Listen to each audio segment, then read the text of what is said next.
how do you make that transition from where you are the person making the thing work to, okay, this machine does work well enough now to be a perpetual motion machine. Like this flywheel will continue when my attention shifts. I assume a big part of that is incentive comp, though there's also like a lot of other things that go into it. But I think you are certainly in this new school of people paying a lot of attention to this. And I appreciate how publicly you're doing it, because that's always a brave thing to do. But I want to start with like, where did you first come across this idea? What were some of your inspirations to really pursue this? I think I heard about profit sharing or employee stock programs from, I probably wouldn't have been Good to Great, maybe like Small Giants, some of these other books that talk about like maybe some more classic companies that have ESOPs or similar programs. Honestly, some of it came from like the inverse of some of my heroes. Like, one thing that came up is, so I've learned so much from Jason Fried and David Hennemeyer Hansen, reading Rework, reading their blogs from early on. So many things they say, I'm like, oh, absolutely. Yep. It pattern matches to my experience. You know, I learned from I implement it, try it out. They would say something that I was like, oh yeah, that's totally true.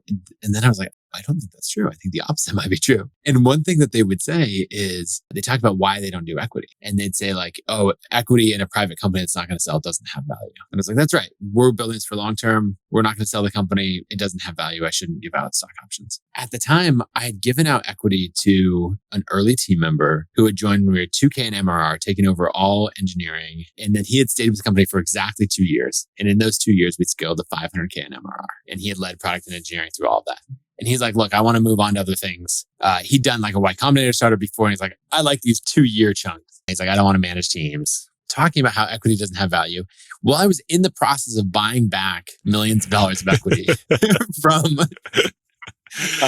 this individual who had a big impact. And so I was like, this doesn't quite match. And I got to about 2018 when, I don't know what revenue was, maybe 10 million a year, something like that. And I realized that we created something that had insane value. I'd done some math on multiples of like, okay, again, made up, but if we're adding $1,000 of MRR a day and software companies are valued at 7 times ARR, then like we're adding something like $84,000 of enterprise value to this company on a daily basis. And of course, you got to keep it growing. And there's so many things in that. But I just watched that and I was like, I think this equity has a lot of value. And I think that equity value for Basecamp is like actually the thing that pays for like that fancy yellow Lamborghini that that DHH drives, and the fancy, beautifully architected house that Jason has. And so I just realized like, I think this is something I need to change my opinion on, or like that I have changed my opinion on, and I need to change my public stance on. And so the very first thing that we've done is profit sharing. That I'd always had. And that was actually a really special thing to